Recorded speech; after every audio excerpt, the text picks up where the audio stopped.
Hi, I'm Matt Hillebrand with Don's Appliances. You're considering whether to buy an ice maker. It's going to be an expensive appliance, but in our opinion, and especially my opinion, it is well worth it. Now, why would you want an ice maker versus just an ice maker inside of your refrigerator?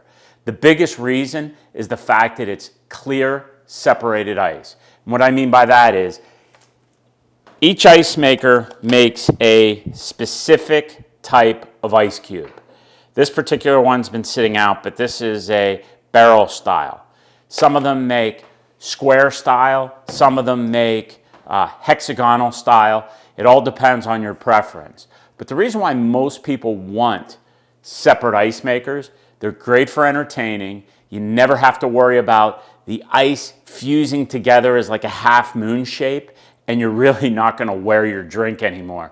Because typically with the half moon ice, they fuse together inside a cup, and then when you go to drink it, you end up wearing it.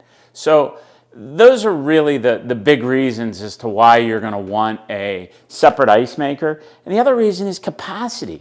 These machines will make anywhere from 30 to 50 to 75 pounds a day. So if you're going through a lot of ice, you're running to sporting events with the kids, you entertain a lot with friends and family, be sure to consider an ice maker. They are well worth it.